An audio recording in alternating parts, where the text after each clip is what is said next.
All right, as we begin to wrap up titrations and related ideas to titrations, just wanted to go through a little bit of the sort of particulate model of what's going on in titration of a weak base and a strong acid, or we could certainly do the reverse. I'll link to another video, although it has utterly intolerable music and special effects. The content in there is actually pretty good. If you can handle it, I would suggest that you mute it, but it's hard to mute it because he actually does give you some good content. So I'll link to that one as well.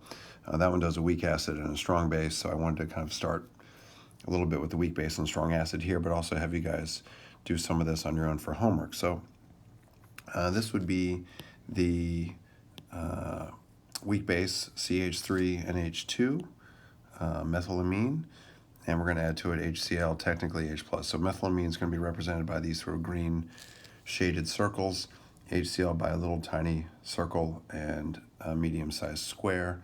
Again, they could be together technically as HCl, but really we both know that they're going to be 100% ionized, so it's going to be a separate little circle for the H+ and a square for the Cl-. And so what I thought we'd consider is sort of what happens at 5 or 6 different points. I say 5 or 6 because I'll give you letter A and then I'll have you do the other 5. So at points A, B, C, D, E, and F as represented in this diagram. So in other words, what happens when you have just the weak base by itself? What happens when you have a little bit of the acid added, when you have half of the necessary amount of acid added at point C, at D when you have more of the acid than you have of the base, at E when you have, for D, still more of the base than the acid, but more than halfway there. E is when you've added equal amounts of the two, and then F is when you've added more of the acid than the base. So again, A, weak base by itself. At points B, C, and D, more of the weak base than the acid, and then E, equal amounts of the two, and F, more of the acid than the base. So if we examine the same image here, but just smaller, if I were to represent what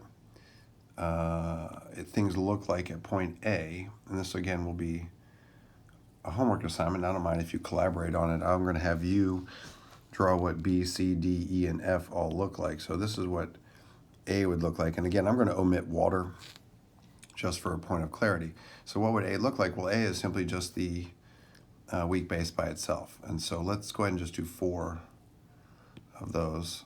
So just 4 of these particles floating around, bouncing around, doing nothing. So that's a pretty easy one. I took an easy one for myself for A. Try to have at least 4, and I'll put instructions onto the web, but at least 4 of those, and keep the number consistent as you go through B, C, D, E, and F. So in B, when you start adding HCl, what's going to happen?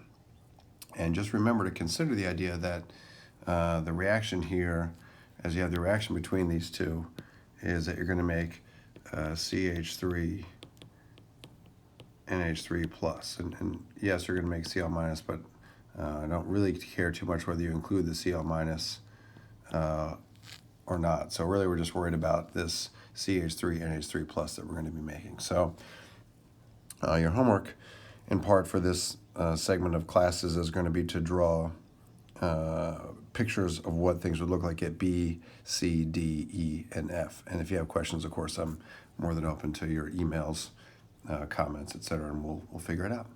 All right, short little video for this part of today. Again, I'll link to the other one. I'm, again, really sorry for the special effects and the loud noises and whatnot that goes in it, but there is actually some good content there.